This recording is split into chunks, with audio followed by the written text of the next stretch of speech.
After I've written an academic paragraph and rewritten it a few times, and before I proofread it, or have my wife do that, I always read it for unity and coherence. A good paragraph must have unity. Having unity in a paragraph means that all the sentences and ideas within the paragraph are closely related to the topic sentence. Unity is important to help readers easily understand and follow what you are arguing without confusion or distraction. To achieve unity, you always need to be focused on the one central idea of the paragraph as stated in your topic sentence. So go through each sentence in your paragraph and make sure that it directly supports the stated purpose of this paragraph. I'll show you exactly how to do this in a paragraph at the end of this video. Now for coherence.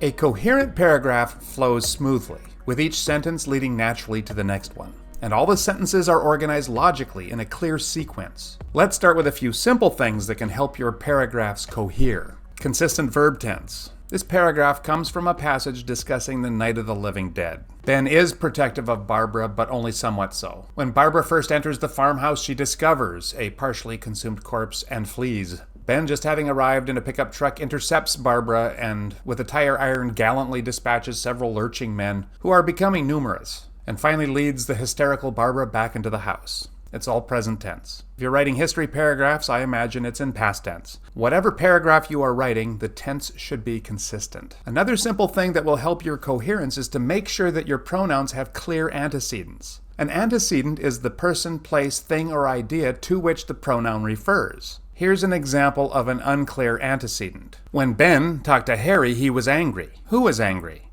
Harry or Ben? One of my major principles in academic writing is the reader shouldn't have to work. The writer should be doing all the work to make things clear, and pronouns and antecedents are part of that. The third way to improve coherence in your paragraph, this one's a little harder, and it's huge, using transitional words and phrases. I've got a story for you. I got a message from a former student who was distressed and distraught. It was late at night and they were writing a paper for a fourth-year nursing class. She had written 3 papers for this course already and had received a C+ on all of them. So I guess if she didn't get an A on the one that she was writing right now, the last paper of the course, she would not have a high enough mark for the course to qualify her to become a nurse. I'm not entirely sure how it worked, but I knew it was high stakes. The only feedback she received on all her previous papers was a C+ and the word style. Something was wrong with her style? So she asked me for help.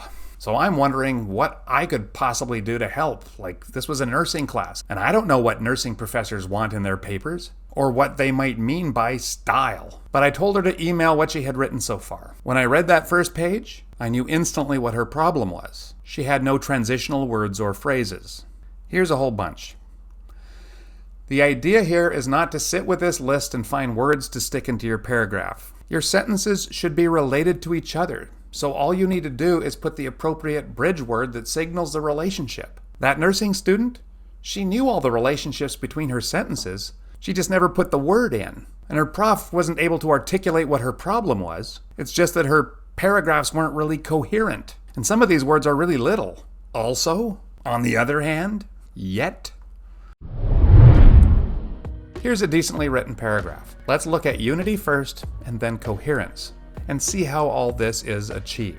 Let's break this paragraph up into sections so as to analyze the unity more closely. So we have a topic sentence about how zombies are mundane or imminent or ordinary. The next sentence provides a more specific example, Romero's famous zombie movie. The next sentences explain how that movie presents zombies as mundane monsters. And the last of these shows a link to the topic sentence. The zombies are our neighbors, zombies are mundane. Then the paragraph moves on to a second point on the same topic.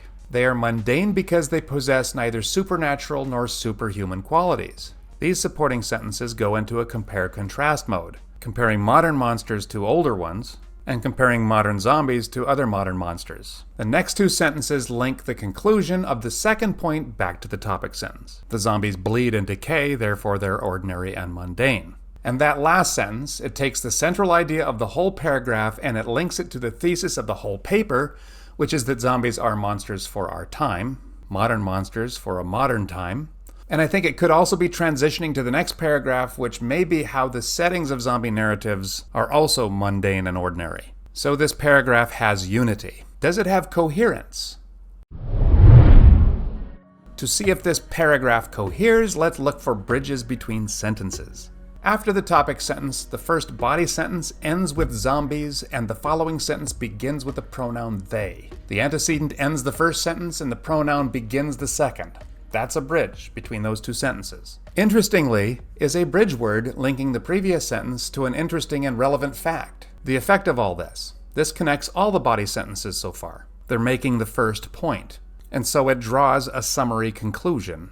The next sentence is the first in the second point about the ordinariness of zombies, and it starts with the phrase about the ordinariness of zombies. It's linking the next point to both the first point and the topic sentence with the use of the word ordinary. Now for something really interesting and important. The next sentence could just as easily have read, "Zombies lack supernatural qualities like these creatures." But look at how the coherence of the paragraph improves with the inversion. Like these creatures, comma, zombies lack supernatural qualities. Like these creatures links to the creatures mentioned in the previous sentence. And the phrase, lack of supernatural qualities, is now closer, literally, to the phrase, zombies lack superhuman attributes. So by flipping it around, you put these things literally closer to each other, strengthening the connection between these sentences. Cool, eh?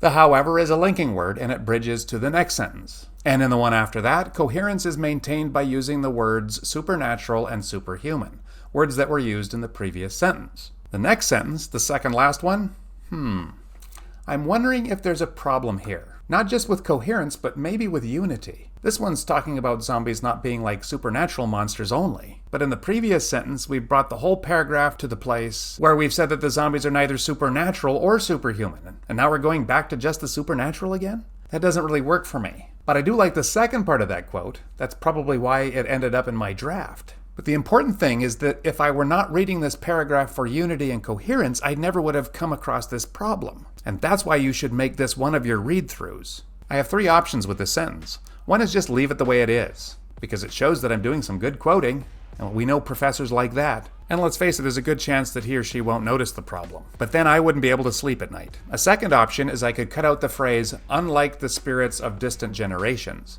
and only use the last part of the quote. And now that I think about it, in that form it might be better than the Bishop quote. So maybe I'd keep it and toss the Bishop quote. And the third option, I could just delete the whole sentence. This kind of thinking and wrestling is what writing is. I hope that this helps you write more coherent and unified paragraphs. Thank you, and happy writing.